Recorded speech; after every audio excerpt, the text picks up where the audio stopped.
শিলখালীতে private কারে ইয়াবা পাচারকালে ২০,০০০ piece ইয়াবাসহ আটক এক। বিস্তারিত থাকছে কক্সবাজার থেকে কামাল উদ্দিন জয়ের প্রতিবেদনে। কক্সবাজারের শিলখালী অস্থায়ী চেকপোস্টে তল্লাশিকালে একটি প্রাইভেট কার থেকে ২০,০০০ পিস ইয়াবা উদ্ধারসহ এক মাদক পাচারকারীকে আটক করেছে উখিয়া ব্যাটালিয়ন। আটক ব্যক্তি হলেন কক্সবাজার জেলার টেকনাফ উপজেলার উলিয়াবাদ গ্রামের মৃত আমির হামজার ছেলে জিয়ারুল কবির।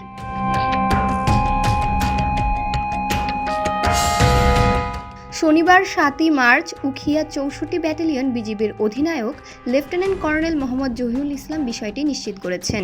বিজিবি সূত্রে জানা যায়, শনিবার সকাল আনুমানিক ৮টার দিকে টেকনাফ থেকে কক্সবাজারগামী একটি যাত্রীবাহী প্রাইভেট কার শিলখালী অস্থায়ী চেকপোস্টে দায়িত্বরত বিজিবি সদস্যরা তল্লাশি চালায়। এ সময় গাড়িটির সিট কভারের পেছনে অভিনব কায়দায় লুকানো কালো স্কচ টেপ দিয়ে মোড়ানো ১০টি প্যাকেট উদ্ধার করা হয়। পরে প্যাকেটগুলো গণনা করে ২০,০০০ পিস ইয়াবা ট্যাবলেট পাওয়া যায়। এই ঘটনায় প্রাইভেট কারের চালক জিয়ারুল কবিরকে আটক করা হয়।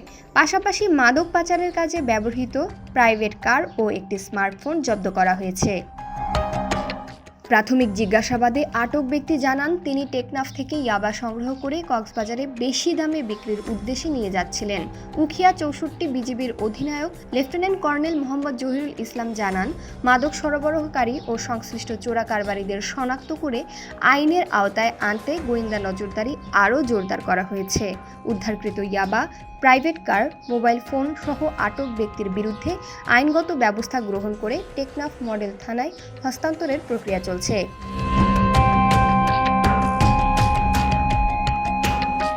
তিনি আরও বলেন, সীমান্ত পাহারার পাশাপাশি চোরাচালান ও মাদক প্রতিরোধে বিজিবি দৃঢ় অবস্থানে রয়েছে এবং ভবিষ্যতেও এ ধরনের অভিযান অব্যাহত থাকবে।